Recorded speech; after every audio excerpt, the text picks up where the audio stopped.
welcome everyone to our mostly weekly webinars here that we host with QSE.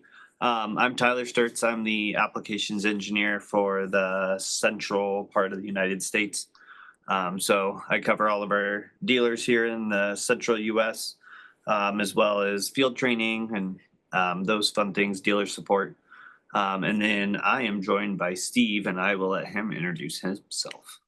I am Steve McCary. I'm a platform integration manager on the strategic account side. I work on national initiatives within our 4 strategic accounts, and just here today to help Tyler and monitor the Q&A. Perfect. All right. Well, let's get right into it. This one, I've done this one, I think, a few times now. The slide deck is not very long, which is kind of nice because it leaves plenty of time for question and answers later. So we're going to start with talking about network audio here. So planning, clocking domains. We're going to mostly, dive around how network audio works. We're going to go through some PTP, some different scenarios as far as how our core processors handle Dante, Q-LAN, and AES67. And there we go. All right. So we're going to start off here. We're going to talk about PTP, or precision time protocol. So there's 2 different versions here. We have V1, which was introduced first. This is Dante. So this is where all of your Dante devices are going to live. And then we have PTP V2, which is where Q-LAN and AES67 are going to fall. So just some basics as far as how PTP works on a network. It is a multicast traffic, so it is requiring to have those multicast settings turned on. And there is a process election called a master and preferred leader. So we have an election process whenever a new device is introduced. And depending on what that device is, if it's going to become the clock leader, then we have a whole time sync. If it's just going to be a follower, then nothing really happens. It just syncs up to the master at that point. From a network standpoint, PTP is extremely sensitive to jitter on the network. So you want to make sure, all of your settings and configurations are pretty good for PTP traffic. So that way you can make sure everything is handled very nicely. From a network standpoint, QoS is what protects the PTP packets. So I'd say 9 times out of 10 when we get questions on why network audio isn't working and some of those things, I would say most of the time it's revolves around QoS and making sure that it's set up properly. We are also going to talk about the QoS settings instead of Q-SYS. So by default, we project them or tag them as a Q-LAN traffic. So that has some different DSCP values. We can also change that to match audinate. And so we'll go through kind of when that needs to happen and why. And PTP V1 and V2 are not backwards compatible, meaning that you need a boundary clock to traverse one to the other. So we're going to kind of jump through some clocking scenarios here. So first thing we're going to do pretty simply, we have 2 cores. We have no network audio. And so the only inventory item in here is the core and our soft phone. So we have no network passing between these 2 cores. And so when that happens, Q-SYS is smart enough to recognize, hey, there is no network audio traversing. And so no clock is going to be generated by the core in this scenario. So very simple. Probably figure that one out, that you don't need any type of network audio settings for that. Now we're going to go through here and we're going to add now an IO8 flex per core. So the close to end of support item that we all are going to really miss. So the IO8 Flex is a network Q-LAN audio device that is going to talk to each one of these cores. So when we have those in here, if we want to take a look here, so we have 2 cores. One of them is going to be our clock leader, And that is going to go through a process called BMCA, which is how it determines which which core is the clock leader. So there's a lot of things that go through that algorithm. We will go through those here in just a little bit. But basically, the last step of that algorithm is which one has the lowest MAC address. And so with everything being the same, core one has the lower MAC address, and so it wins the election here in this process. Now, the one thing we can do to really determine and push let's say I want core two to be the clock leader in this scenario. We have ways to adjust the priorities of the cores to allow that thing to happen the way we want it to. So we have our design properties section here. So if you're not familiar with this section, please get familiar with it because it is very important from a network audio perspective. We have a few settings. We're going to focus on the priority 1 and priority 2 here. So as you can see on the left, we have the algorithm here listed out. So first thing it's going to do is going to check for priority 1. Then it's going to look for class, accuracy, and variance of that device. Then it's going to go to priority 2, and then it's going to use the MAC address for the last step of the algorithm. So by changing this priority 1 value from its default of 254 down to 100, we can make this device win the clock election here. And so you can see here on the next page, we've now elected core 2 as your clock leader in this scenario.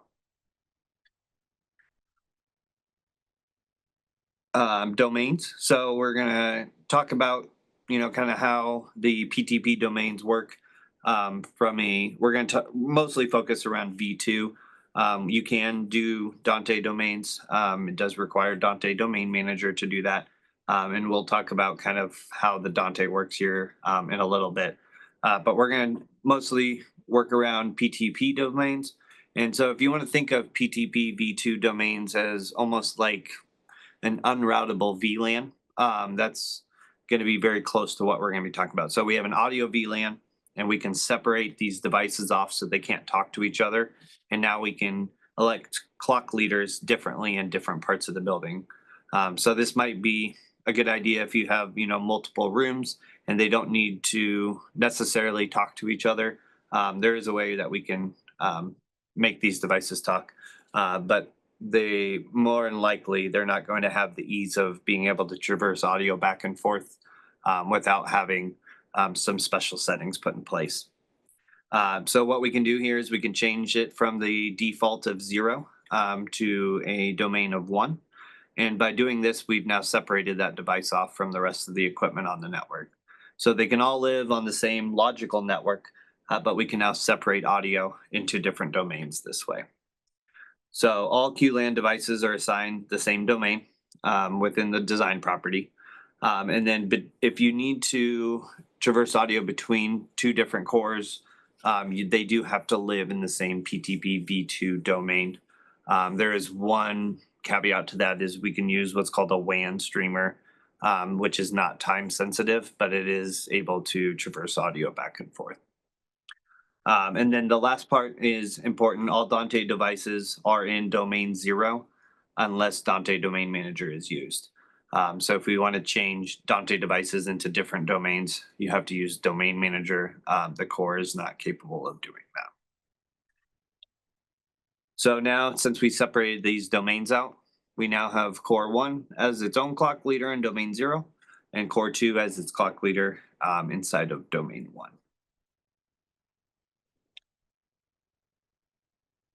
So now we're going to talk about AES67 mode. So if you have a Dante device, and not all Dante devices, but I would say most of them are able to do this, there is a setting inside of Dante controller at the very last tab called AES67, and we can go in here and turn that mode on.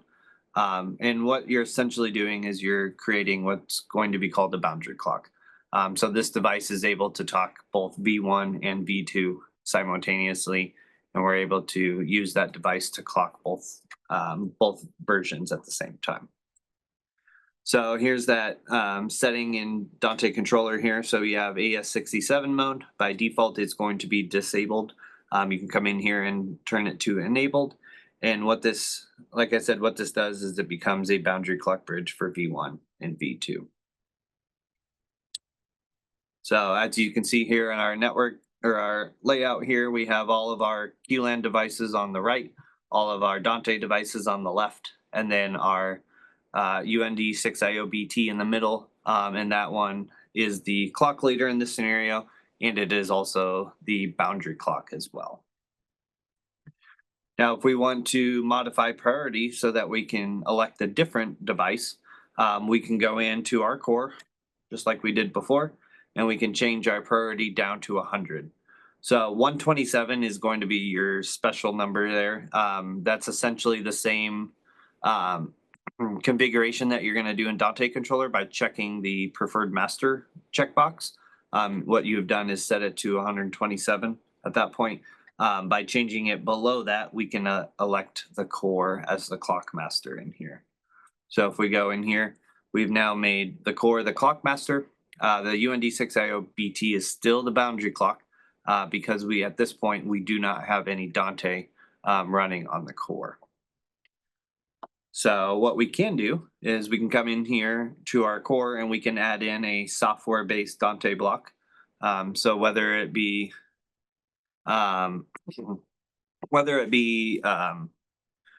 transmit, receive, however many channels we want, we can add that in. So those blocks look look just like this. Depending on the number of channels, the blocks will get bigger. So software-based Dante is enabled on V1 and V2 now. So we get both clocks on the core once we add the Dante in there. And now the core can act as the boundary clock between the two.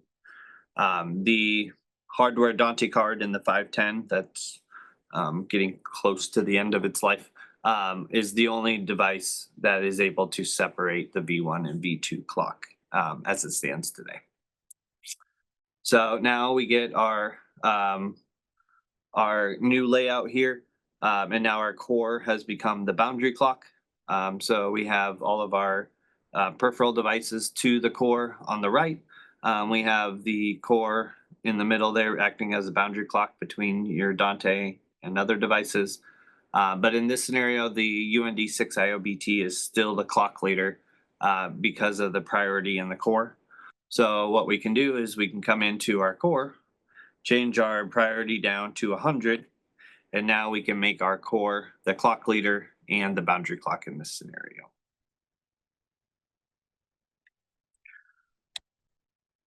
So, all right, so let's talk about, some of these real world scenarios and how they operate. So first one is we have, a very standard meeting room. So we have a couple peripheral devices there to the core. They look like MB32s probably. We have a core, and then we have an amplifier, and then we have a Sennheiser ceiling mic. And so right now, as we look at this, our ceiling mic is our clock leader. So when we look at this picture, we want to really make some decisions based off of how the devices operate and what the likelihood of that device going down is going to be. So in this scenario, our core has hardwired power versus the Sennheiser that's got PoE power. So in this room, it would make a lot more sense for the core to be the clock leader in this scenario. So when we look at it from a holistic view, now we have a whole bunch more rooms. And so now we really need to make a decision on what device is really the best one to become the clock leader here. So when we look at it, that top left one is now a portable system, meaning that anytime they want to use it, they unplug it, they move it around, they plug it back in.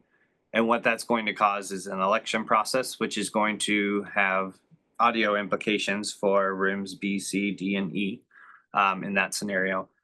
So there's a much better solution here by electing the clock leader of one of our stationary rooms to be the clock leader. So they can choose, any one of the cores.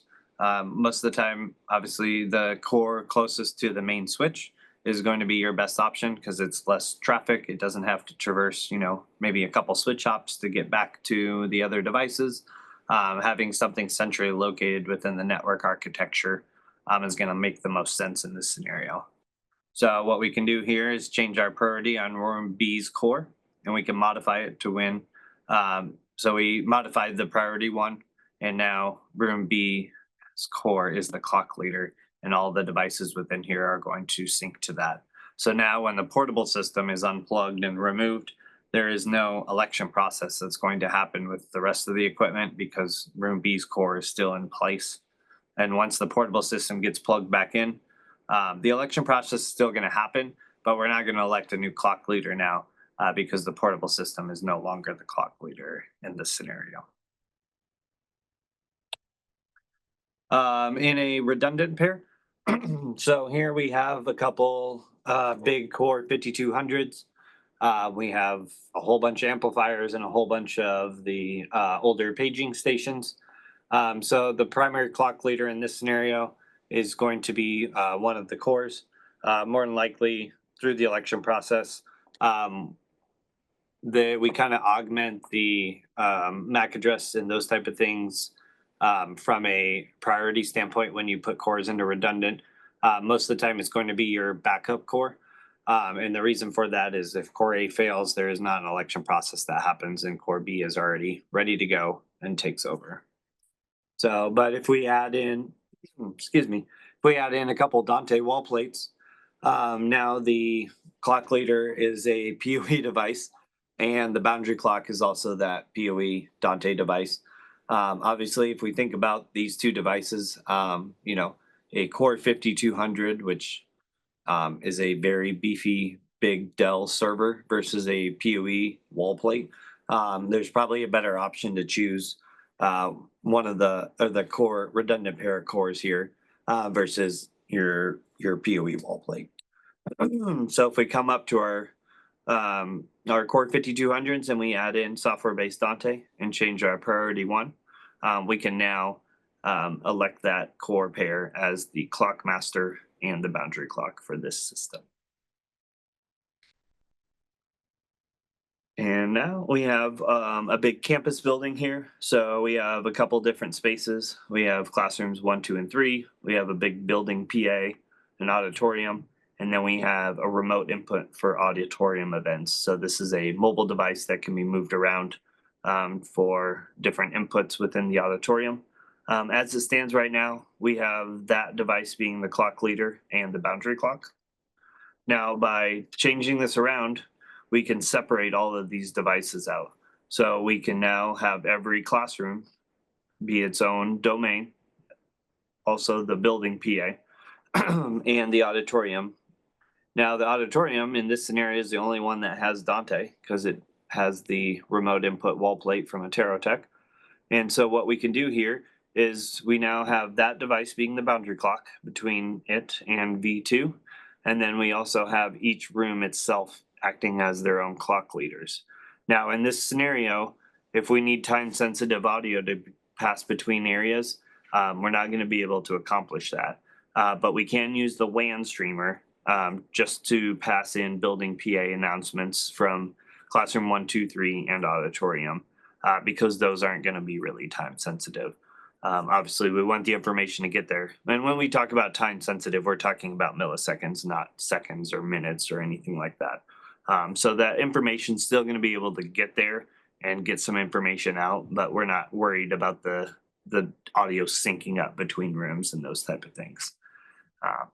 And then on the auditorium, we're able to add in, obviously we need software Dante in the core so that it can talk to the Aterotech piece and then modify its priority to allow it to become the clock leader versus the remote input. So that way, when that device gets unplugged and moved to a different location, we don't have a resync and a clock election process happen in the auditorium.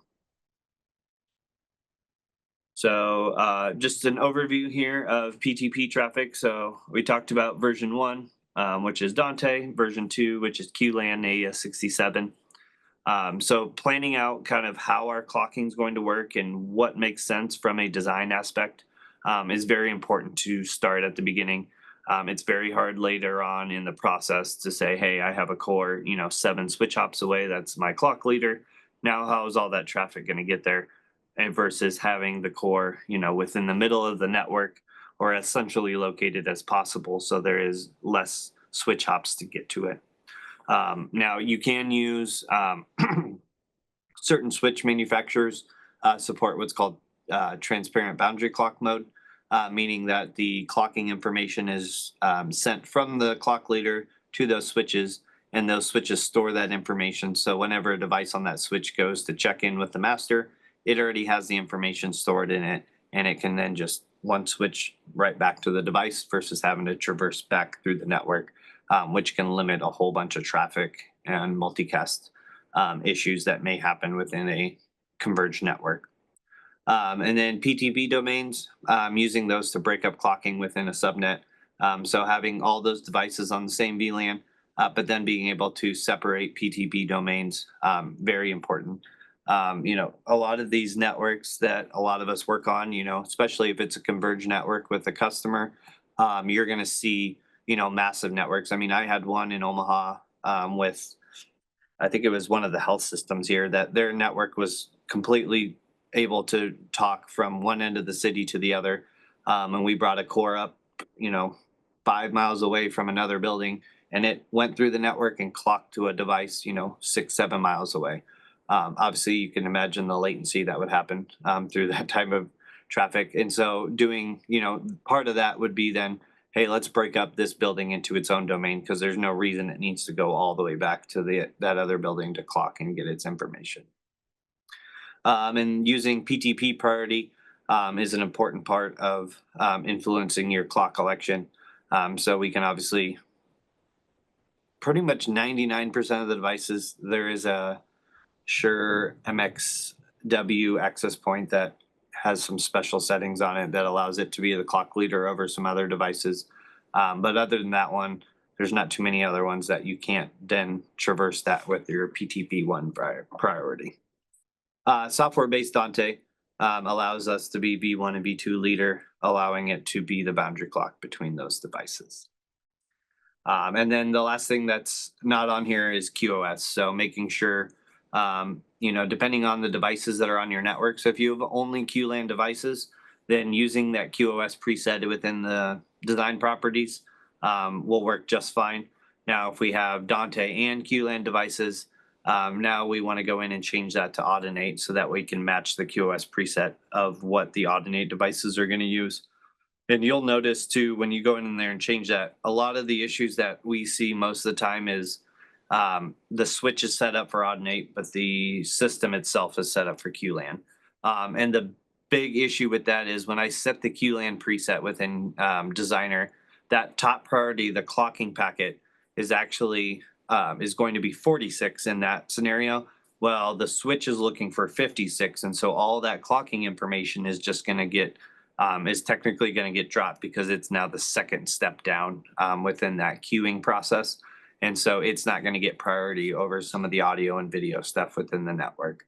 And so that's where you're going to see, packet too late, packet missing, duplicate packets, things like that are going to very much affect how your system's going to operate from a network audio standpoint.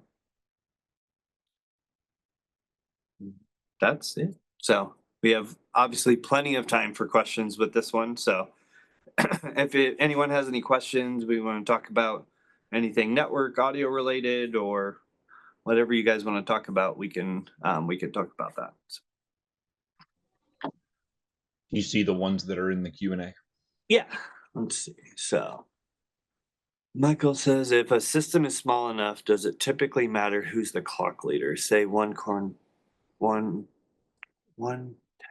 core with 6 MXW APTs it mentioned. So no, not technically. So I mean, if you have a small enough system with a core and some MXW APs, if those are the only devices, then you're just fine leaving the clock leader as the MXWs. Now, when you get into a large system and you have to really worry about how traffic is traversing from switch to switch or however many, that's where it really gets into more of a discussion and a design aspect of that system of how are we going to get through the network to get our clocking information from the leader. So one of the questions on here is one we get all the time, which is if I'm running Dante and Q-LAN, where should I put my QoS settings? So if you're going to be running both, then go ahead and put all your settings on Dante. And then just make sure, or in Designer, go ahead and set it for Dante, and then set up your switch for it, and you'll be fine. See if we have a good one of these. One of them showed Dante on the card. No, it doesn't. But this is a good. So here's QLAN. So 463426 is going to be your QoS preset for QLAN. When we change this over to Audinate, it's going to be 564626. So you can see here by leaving it as QLAN, that 56 or this clocking packet that you can't really see behind this thing is going to get dropped if QLAN is set up on there. So you want to make sure that they match perfectly, because all Dante is going to use that 564626 QoS preset without you even telling it. So if your switch is not set up for it, you're going to have issues. When would I need to change the priority 2 settings? So that's a good question. So let's go back and I have the. Okay, so here's kind of our algorithm here. So we're going to first check for priority 1. So if we have 2 devices that are exactly set to the same priority, and then most of the time class accuracy and variance means that the device is going to match from a physical aspect. So it's 2 cores, it's 2 Sennheiser microphones, those type of things. So if those are all matching, then we would go in, and if we want to then prioritize priority 2 over one of those, we could then change that value. So Steve, do you have any more information or any other ideas as far as when that priority 2 would become more effective? No, not particularly. Okay.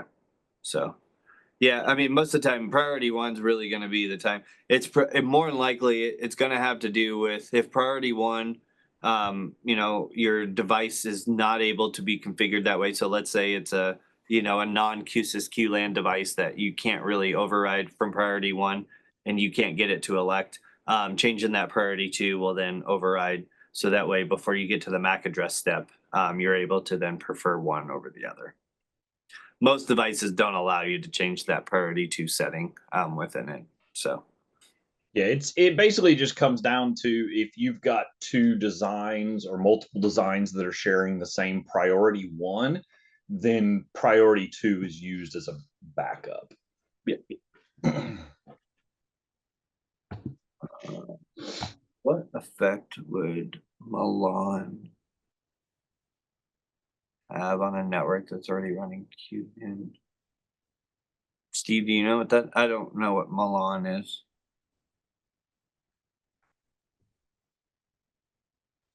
Let me check my Google food. Okay, I will.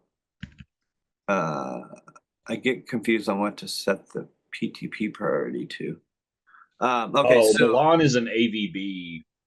That's why I don't. It's a Meyer Sound version of AVB. Gotcha. Okay, well, and AVB uses completely different protocols than what Q-LAN or Dante is going to use. So I would highly recommend that they are not on the same network. I guess I haven't come into, and I don't have experience with using AVB and Q-LAN and Dante in a converged network environment. I guess I was under the assumption that they always had to be separated from each other. I thought AVB was, I know CobraNet's a little bit different than that, but I thought AVB was similar. But I haven't dealt with AVB very much, so I can't really answer that one. I have, but it's been a long time. It's a long time. Sorry, Daryl, I'm not sure on that one. I can check into that for you. See if I can find a good answer for you. Okay. I get confused on what to set the PTP priority to. So, all right, let me go. I have a good slide. Is that one with Dante? Okay, so 127 is kind of your magic number. So if you want to prioritize these, there's a reason for having this be separate. I've seen people do 1, 2, 3, 4, 5 to basically set up their devices. Most of the time, what I'm doing is if you want to think about, let's say we take device 1 down that was set to 100, let's say. So that's our clock leader that we want to be the clock leader. Now, once I take that device away, now I need to choose what my backup device will be if I care. If there's 2 devices, how far down that chain do we actually go? There's endless possibilities.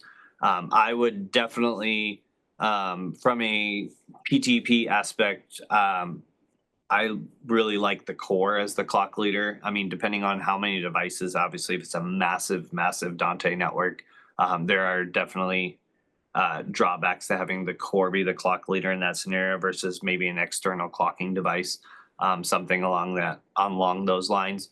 But from just a normal system, we'll say 127 and below is going to set your device to be the clock leader. So here we're going to make sure that our device is the clock leader by setting it to 100.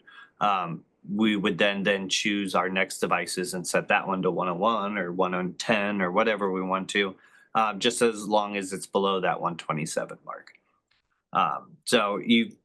I think I mentioned this, but in Dante controller, check marking that preferred master box is essentially the same thing as setting it to be less than 127. So 127 is a magic number within Dante that allows us to prefer a clock leader over another one. Can the clock leader be an external device such as a bridge? Yeah. Yeah. And I accidentally just answered that. But yes, in my opinion, there are no drawbacks. I haven't dealt with massive, massive Dante networks like that before. Like, I mean, the biggest one I think I've had to deal with is 300 or 400 Dante devices. And that one was a Core 5200, so it was just fine handling all that clocking traffic. Now, as you get bigger and bigger from there, that's probably a good borderline of when you might think about going to some type of external device. But I don't, Steve, do you have any experience with big networks like that and using the core versus an external clocking device? Yeah, I mean, it really, it all just comes down to like how precise do you need it and how much do you want to rely on the core to be that clock master.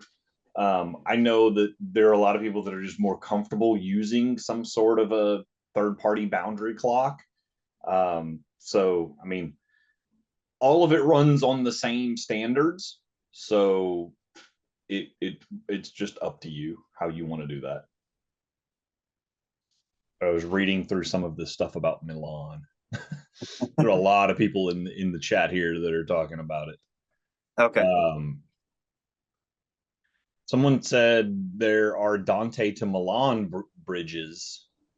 I need to send signal from Dante to Milan. Do I have no avenue to do this with Q-SYS? Well, if somebody makes a bridge, I mean, I know there are Dante ABB bridges because I know people have done that to use a core and then use some sort of an ABB amp. Just what I've been reading very quickly, Milan and ABB have very different, or not very different, but they use a different style of PTP, and that has to be supported in the switch. So obviously we don't handle it directly, but if there are devices out there that will let you do Dante to Milan, then rock on. Otherwise, I would say find somebody from, it looks like Meyer and L Acoustics and D&B use this a lot, and ask them.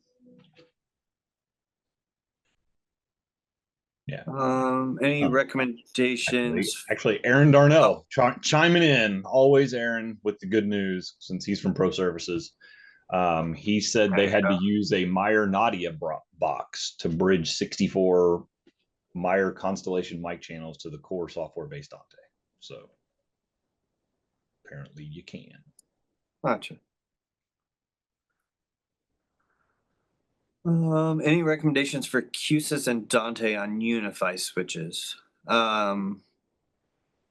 Well, one, you would absolutely have to use their Pro Series switches, and two, I would still be careful. I've worked with a few people, and we were able to get it functioning. I would say they are still in their infancy stage of supporting QoS and multicast natively very well. Um, I I mean, I'm running a unified gateway at my house, but I have Netgear switches running off of it, so I can't really tell you firsthand experience. Um, I'm able to use the gateway to route multicast traffic between VLANs, and that works just fine. But when it comes to a switch level and how Unify works, the QoS settings are only supported natively on the Pro series.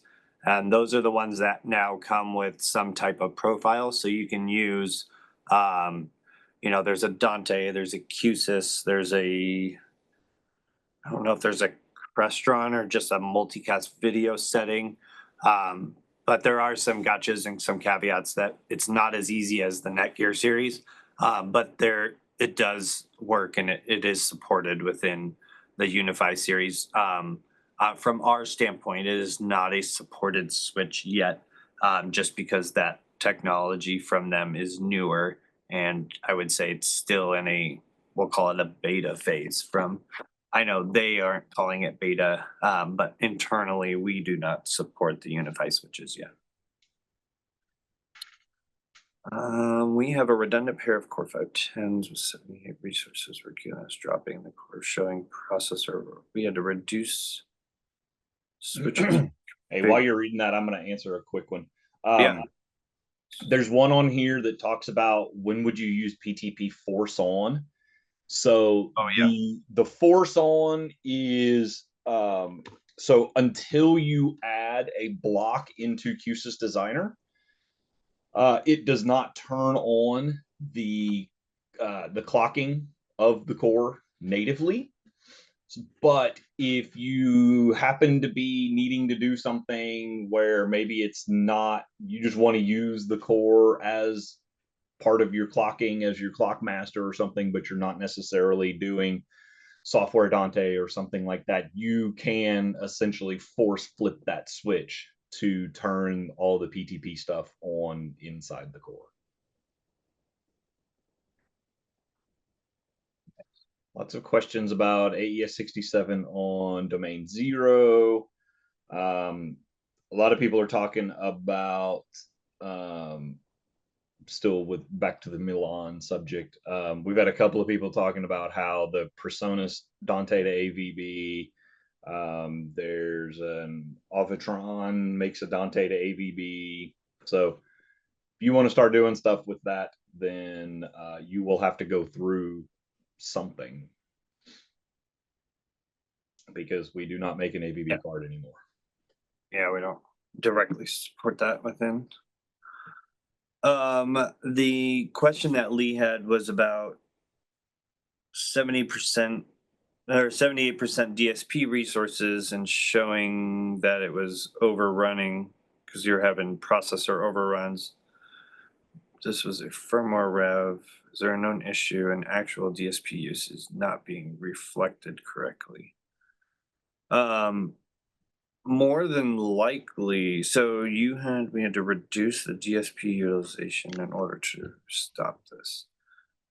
That's a hard question to answer because I'm not sure what you had to reduce from a DSP standpoint versus was it like AEC or was it network audio channels?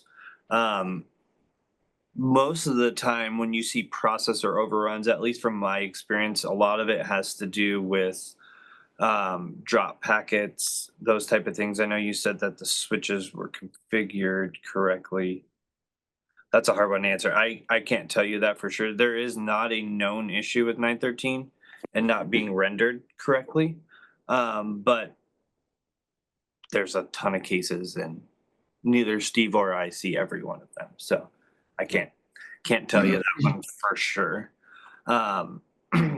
If you have a case number, if you want to throw it in the chat, I can follow up on it with you and see if there's some more details within there that I can take a look at.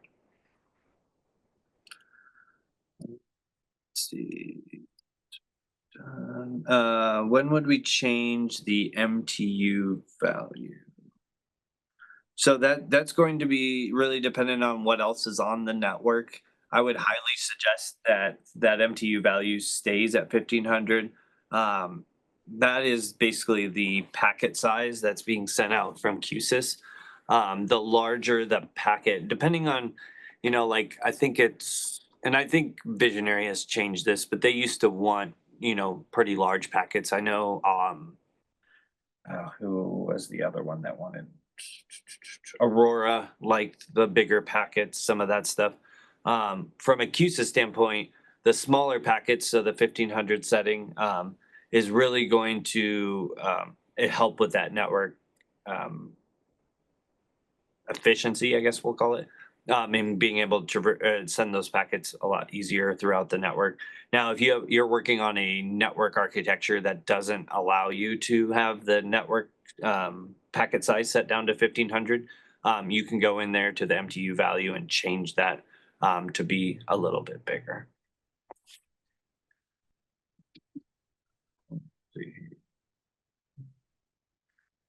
All in a single VLAN, 2 cores, no need to share audio between each other. Dante software, Q-LAN and present each core and its are their own network switch. With an F, which does not support PTP. Sounds like this is okay because we put them into Dante is an issue. Let's separate them to different VLANs. Allow for 2 separate Dante domain zeros. Yes. Yeah. So if they're on completely logical different networks, then yes, they would not clock with each other from a network perspective. So I would absolutely separate them completely off. You have to make sure that your VLANs do not route to each other.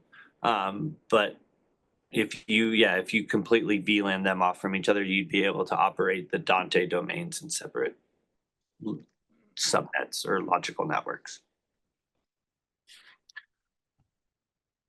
How would I separate out multiple room domains that have AES67? The domain has to be 0 for AES. I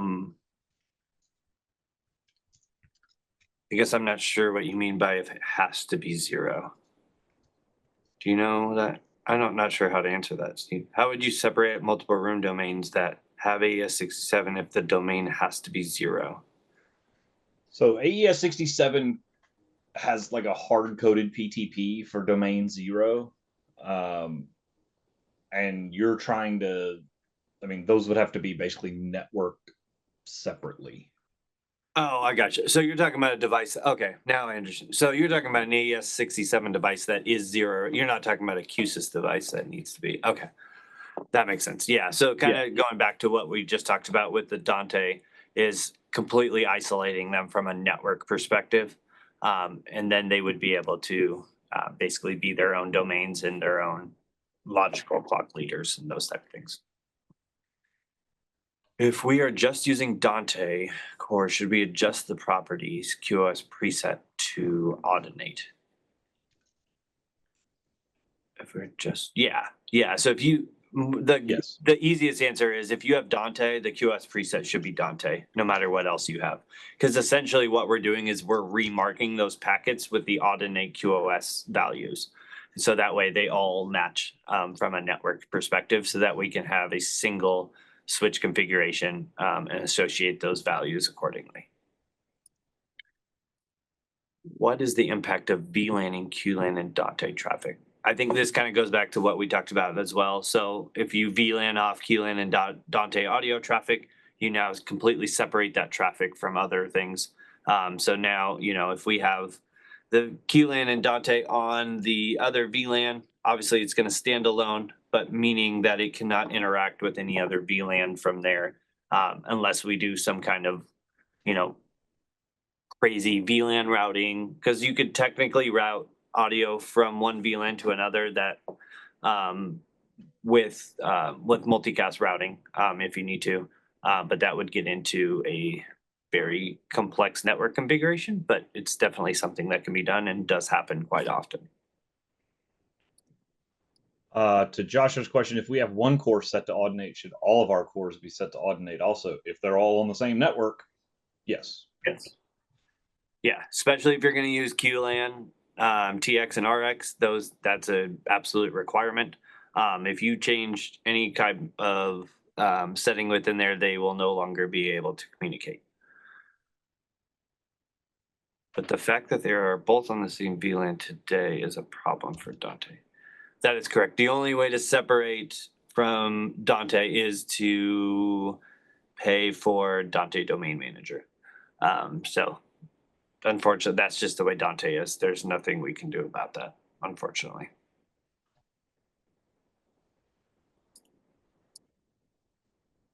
Nice. Well, we got 10 minutes left.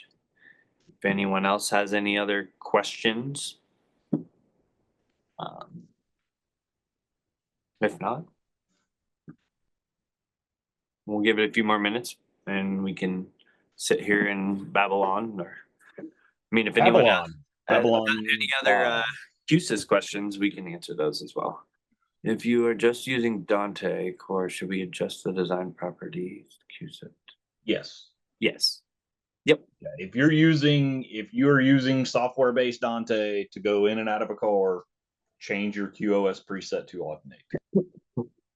In fact, there are a lot of people in this world, myself included, who at one point, just as a matter of whether I needed it or not, would go through and set my switches up with the Dante QoS settings and would change that to audinate whether I was using it or not. Because that way, if I had to go back and add a Dante piece of equipment, I didn't have to go through and reconfigure my switch. So that is not going to hurt anything. If you want to just get into the habit, if you think you're going to have to do some mix and match at some point down the road and don't want to deal with it, you can absolutely set your QoS in your design properties to audinate and set up your switch accordingly and not run Dante on it. You can just use that as your base. All you're doing is just saying, these are the QoS values that I am sending, and these are the QoS values that my switch should be looking for. That's all you're doing. So changing that and not necessarily using a Dante piece of equipment is not going to hurt anything. We are standardizing around 42 in a lot of classrooms. We have different network profiles depending on what is on the videos and Q-SYS video and Dante audio for the audinate network. Yes. So it's hard to tell because none of us really know what those profiles actually mean on the backside. I would highly suggest in my process that I go through is I choose a profile that I think is the closest, and then I go into the main UI side and I double check all my settings. So I make sure that my QoS got applied correctly. I make sure that my there's a few things that I always check. So I double check my multicast that is turned on. I double check my PTP transparency and that it's turned on. And then I go through and I check to make sure that I'm trusting the IP DSCP values. And then I also double check to make sure that my queues are set up in the right order. So those are kind of the 4 things that I check every single time once I apply my profile, just to make sure all those settings actually work correctly. So I would highly recommend doing that. And if you're going to do that and you have a very similar configuration, what I would do is set one of your switches up, pull that config out, and then load it into your other switches. And now they're all ready to go. You don't have to go through and specially set up each one for different scenarios, because you can have, if you have multicast video and audio, you can put those in there. So yes. Can I post to the chat? Yeah. Oh, there it is. Everyone. So yes, I will add those into here. Do you want to answer John's while I put those in there, Steve? I haven't read it yet. So what kind of real world performance impacts will we observe when PTP v1 cannot transverse portions of the network? I know we need to separate them into separate VLANs now, but I need to be able to articulate to the customer why it's imperative or how they will know it's a problem. you will start to see, you'll start getting clocking errors inside of your Q-SYS, and you may or may not have pieces of equipment that just flat will not connect on different portions of your network. Typically, anything that needs to be clocked, if it doesn't get a negotiation from that clocking packet, it will not send the packet. So you'll start to hear audio dropouts. You'll just start to hear funny little things on your network or in your audio based on your network.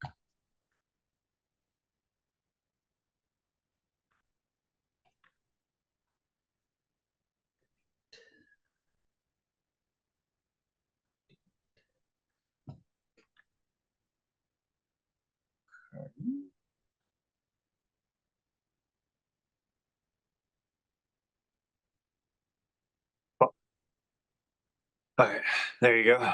So Q7, 6, and 5 are Netgear specific. Depending on your switch, you're going to have different Q numbers. But from a Netgear perspective, those are the settings that I always check. What do you think about where the multicast query should be, and have you seen problems with multiple queries?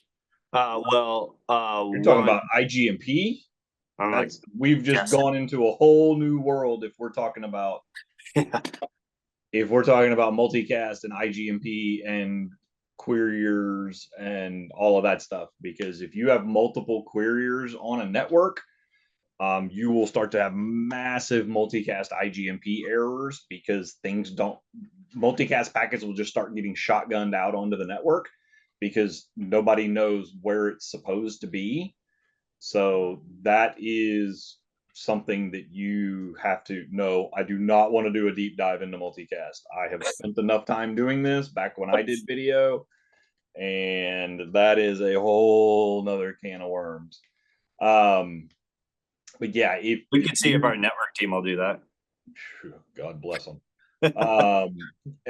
Have you seen problems with multiple queries on a network? Sure have. I've watched networks crash. Yeah, you will just straight up get flooded. In fact, I was helping not too long ago on a system, a massive casino system that had 40 or 50 switches across 8 different rooms, all interconnected by fiber, yada, yada, yada. Somebody from the switch manufacturer came in to do some updates on the switches. And as part of this update, they accidentally turned on the querier on every lead. We had the bunch of the switches were in stacks. So every stack leader ended up with the querier turned on. And all of a sudden we were just losing audio everywhere. It was just not a pleasant scenario. So we had to go through and manually disable the IGMP querier into all the stack leaders so that only one of them had it, and then suddenly everything was happy. So yes. And what do I think about where it should be? I don't care where it goes, just as long as there's only one of them. Yeah, that one's not as, I would say, time sensitive as your clock leader and that type of stuff is.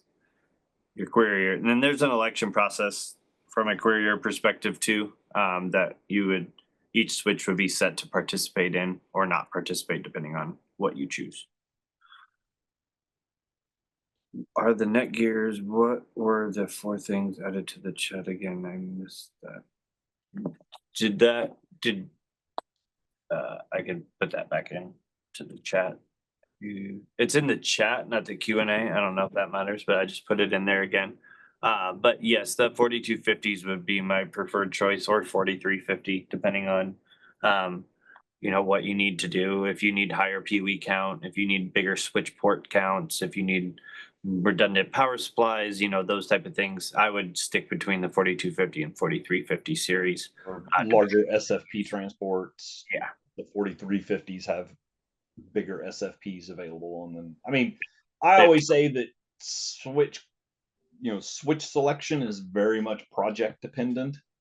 Kind of based on what you need and what you're looking for. Like Tyler said, I mean, if you're looking for things with, redundant power supplies, or, if you're trying to make stacks out of them, or whatever it is that you're trying to do. I mean, a lot of people make switches that do different things. All switches are not created equal. Don't ever let anyone tell you they are. Yeah.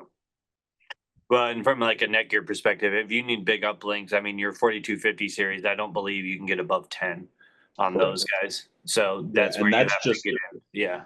Yeah, and even the ones that we sell, like the 28 port only has 1 gig SFPs. The 10 port has 10 gig on it, but not the 28. So, well, and our switches are not meant to be stacked either. So correct. Don't let that. Only meant to be your Stand one and only. One and go. So cool. Are there any? What are the advantages of using the QSC switches versus setting up the Netgear directly? You can, if you get them from us, you get a warranty through us. It's part of the service, and we will support them as such, knowing what firmware is on it, what version of the profiles are on it, all of that kind of stuff. If you're setting up your own switches, then we can kind of help you walk through how it should be set up, but we won't do any actual support on it. So really, the idea behind us selling switches was for people that were doing smaller setups and wanted to just be able to have a one-stop shop to take a piece out of the box, set it up, hook everything up to that one switch, and know that it's going to work, and have it be supported as such. That was the whole reason. We were not trying to get into massive network infrastructures on our own. Yeah. Answer live. Okay, look at that. Yeah, 11:01. Perfect. Well, yeah. Thank you guys. Could you reach out and I'll get you a case?